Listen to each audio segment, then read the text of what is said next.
Hello and welcome to today's lesson on understanding photon energy and the photoelectric effect. I'm Nika Balles and I'll be your guide through this fascinating exploration of light and matter at the atomic level.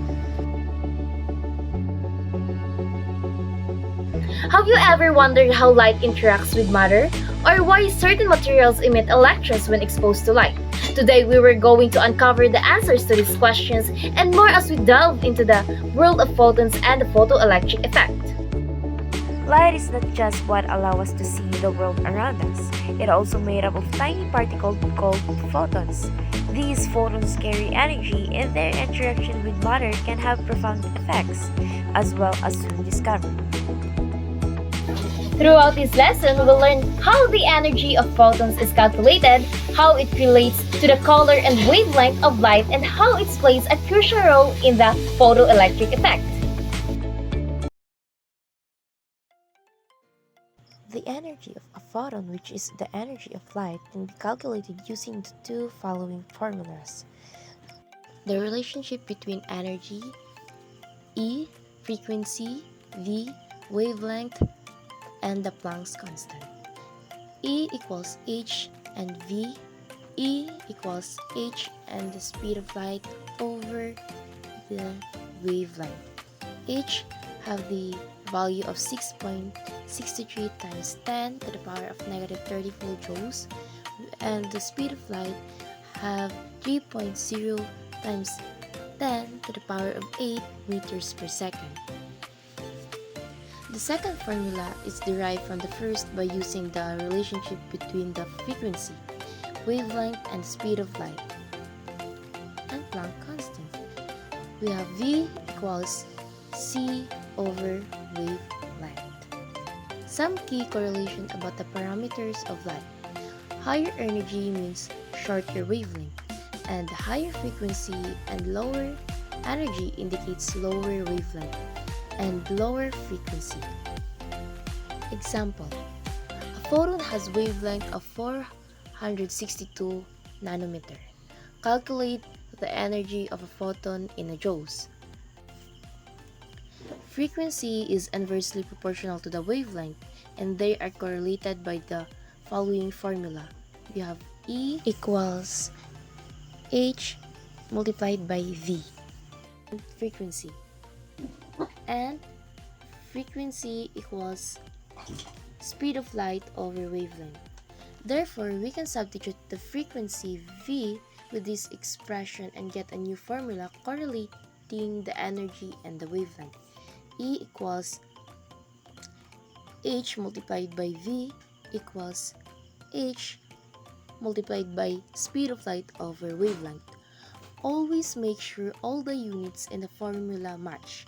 In this case, we need to match the units of wavelength to those of speed of light, which is 3 times 10 to the power of 8 meters per second, because 1 nanometer is equivalent of 10 to the power of negative meter.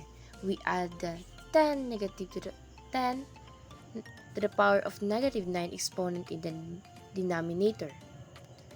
So let's have this. E equals h multiplied by speed of light over wavelength. Then substitute the given.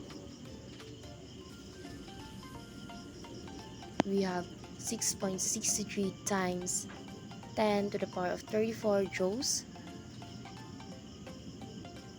multiplied by 3 times 10 to the power of 8 meters per second over 462 times 10 to the power of 9 meter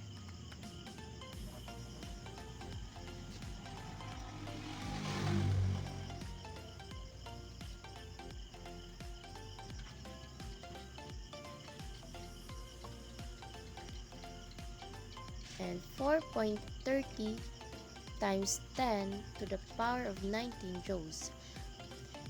Note, this is the energy of the photon and can also be written as 4.30 times to the power of 19 joules or photon. Now, let's dive into the photoelectric effect. The photoelectric effect refers to the emission of electrons from material surface when light shines on it. According to Einstein, the maximum kinetic energy of an ejected electron is given by K max is equivalent to hf minus pi, where pi is the work function representing the minimum energy needed to eject an electron from the surface of the metal.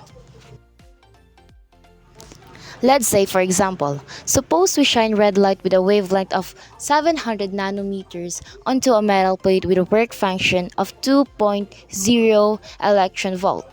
The photon energy of red light can be calculated using the formula E is equal to H multiplied by C over wavelength.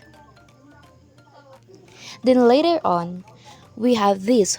We have 1240 electron volt and nanometer over 700 nanometer equal to 1.77 electron volt.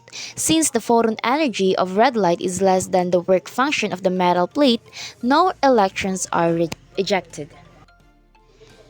In conclusion, the energy of protons plays a crucial role in the photoelectric effect.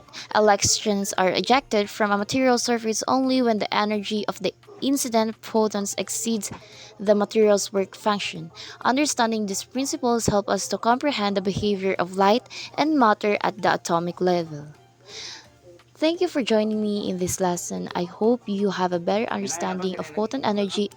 Thank you for joining me in this lesson. I hope you have a better understanding of photon energy and the photoelectric effect. Stay curious and keep exploring the